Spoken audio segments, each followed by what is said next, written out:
Hi Year 4 and welcome to today's writing lesson. Let's get started.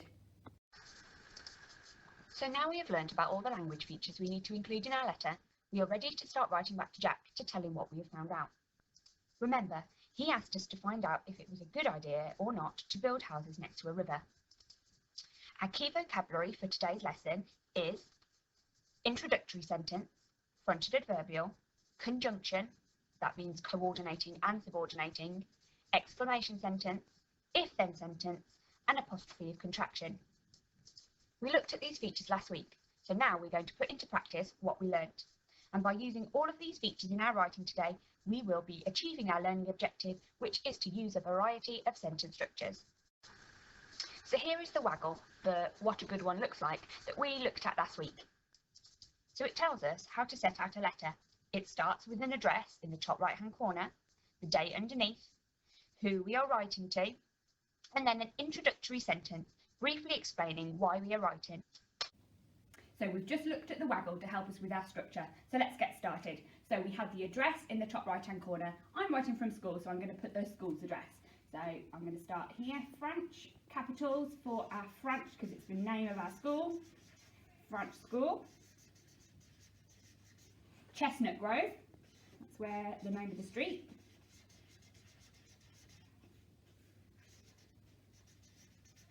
And the town is Kidderminster. Again, that's a proper noun, so I need that capital letter.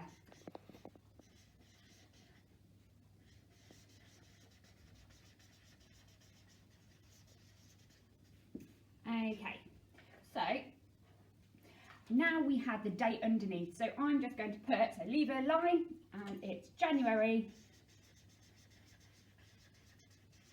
2021. And then it said, dear whoever. So obviously we're writing to Jack, so we're going to put dear Jack. So it's over this side of the page now, dear Jack. Right, let's check what we've done so far. So I've got the address, I've got the date. Oh, can anybody see what I've done here?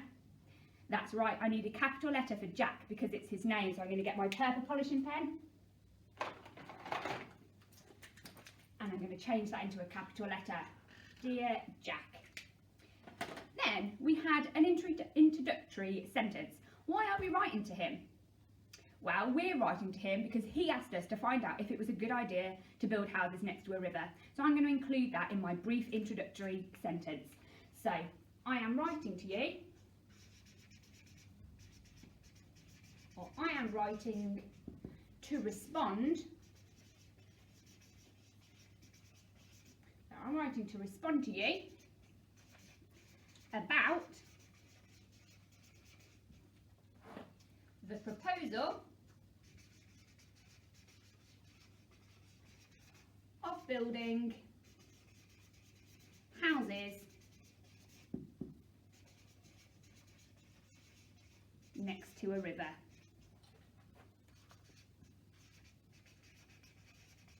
So that briefly explains what the letter is going to be about. So pause the video now and I want you to write the start of your letter, including your address, your date, who you're writing to, and your introductory sentence. Remember, this is your letter to Jack, so it shouldn't be the same as mine, but you can use mine just to help you with your structure. Then come back to me and we'll write our first paragraph together. So on the screen you can see the Journey of a River template that we looked at last week. We have found out now about all the different features of a river, and last week you came up with some adjectives, some describing words for each feature. We want to show off all the knowledge that we've got to Jack, so we are going to write a paragraph about each feature of the river, telling him if it's a good idea or a bad idea to build houses there. So let's start at the beginning with the feature you find at the start of a river. That's right, it's the source. Okay. On the screen, you can see some of the adjectives that we came up with last week, and the pictures below showing a river source. By using these adjectives and looking at the pictures, do you think it would be a good idea to build a house next to the source of a river? I agree. I don't think it would be a good idea. It uses words like forbidding and jagged, and looking at the pictures, it doesn't look very flat. It wouldn't be very easy to build a house up there. Let's explain this a little bit more in our first paragraph to Jack. Now we're ready to start our first paragraph. As we've just seen, our first paragraph is all about building at the source of a river. We've just looked at some pictures and we've all decided that it's not a very good place to build some houses. So that's what we're going to write to Jack. So I'm going to start with my first sentence and I'm going to write a fronted adverbial. This is my first point, so I thought my first fronted adverbial could be first of all. Now I need to start with a capital letter, so first of all. And I can hear you all shouting at me through the screen that I need to include that comma after my fronted adverbial every time, so let's put in a comma. So first of all, I suggest that you don't. That's good. We can include an apostrophe of contraction in there. Remember, it's short for do not, and we're putting it together, and the apostrophe goes where we're missing that O. So don't. So we don't join the N and the T because that's where the apostrophe goes. First of all, I suggest that you don't build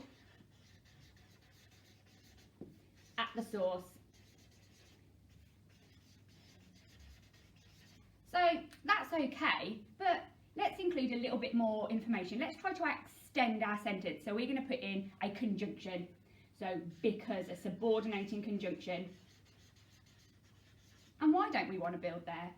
Well, we've said that the land looks very mountainous, so it won't be very easy to build houses. So let's put in that word, because it's, and again, another apostrophe of contraction, short for it is, because it's very mountainous.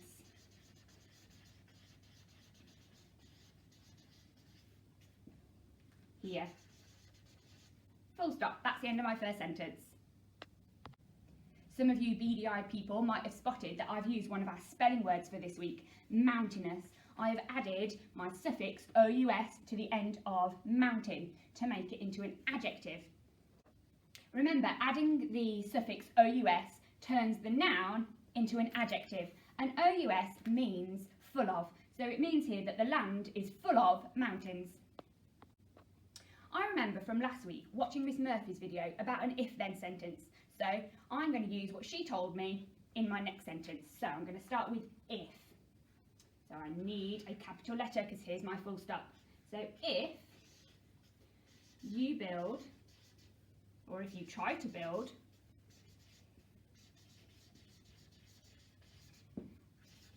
on the cliffs.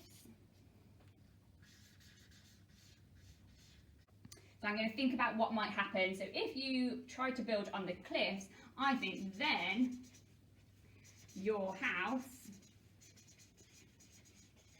will certainly collapse.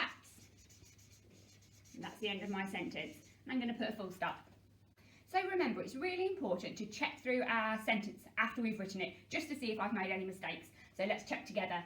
If you try to build on the cliffs, then your house will certainly collapse. I've remembered something that Miss Murphy told us.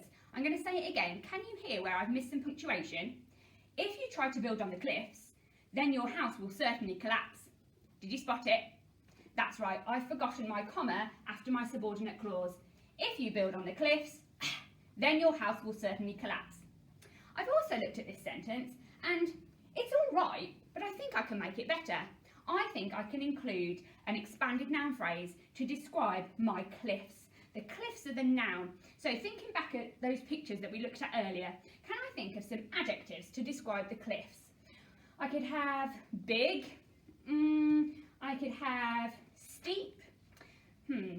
I think I want to up-level those adjectives. So if you try to build on the something cliffs, I could use my plan that we did last week actually. I think some of the words were forbidding. I like that word. It's quite scary up there. So if you try to build on the forbidding, and remember we need commas in between our adjectives for an expanded noun phrase. Forbidding, rocky cliffs. If you try to build on the forbidding rocky cliffs, then your house will certainly collapse. That is a lot better. So far in my paragraph, I've only used a subordinating conjunction because now I want to show off that I can use coordinating conjunctions. So I'm going to try and use the conjunction and to extend my next sentence. So So I've just said that it will be bad to build at the source because your house will certainly collapse. Well, that would be pretty terrible, so I'm going to write that next. This would be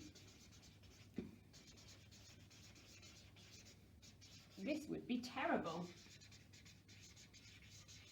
Then I'm going to extend my sentence with a conjunction. This would be terrible, and people would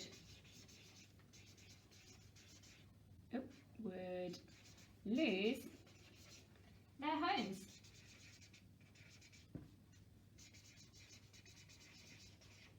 And be careful there, I've got there. Make sure it's there, belonging to them, not over there. So in our final sentence of this paragraph, I want to use what Miss Murphy told us about yesterday, all about exclamation sentences. Now, she said that it could either start with what or how. So we've just said that people would lose their houses and their homes, and it would be terrible. So I'm going to start with what. What a disaster. So I'm going to say, what a disaster that would be.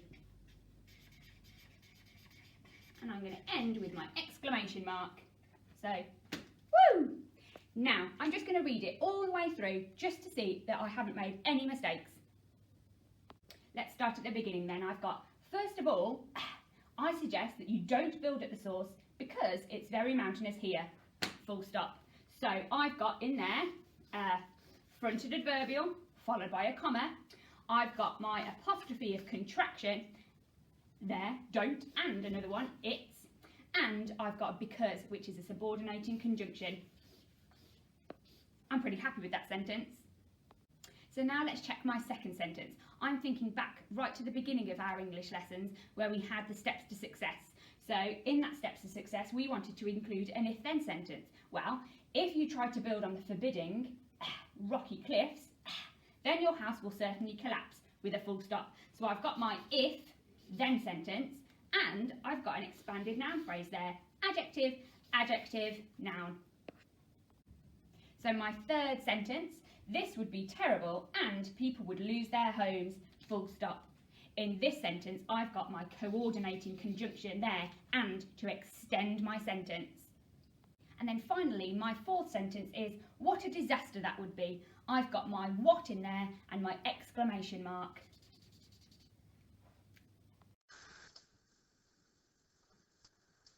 Let's look at the chili challenges today then for paragraph 1 of your writing. So it's a layered approach today, so everybody's going to start with chili 1, then work to chili 2, and then if you're feeling up to it, you can try chili 3. So chili 1, your first one is to use expanded noun phrases. So remember that's 2 adjectives and a noun. Then you've got to include subordinating conjunctions. So those are words like when, if, and because that extend your sentences. And then finally, chili 1, I want you to use an exclamation mark and capital letters today in your writing. Chili 2, your challenge today is to use fronted adverbials, and remember to use that comma after a fronted adverbial. Your second challenge is to use apostrophes of contraction, so words like don't and I'm. And then finally, chili 2, to use coordinating conjunctions, so words like and, but, and so. And then finally, the chili 3 challenge today is to use if-then sentences and to mark the subordinate clause with a comma. Good luck with writing your first paragraph. So that's the end of your writing session for today, everybody. Please send in your completed paragraphs to the Year 4 email address so we can see how you've got on. You never know, your work might appear in our Friday video where we show great examples of any work that we've received throughout the week. Bye for now, everyone.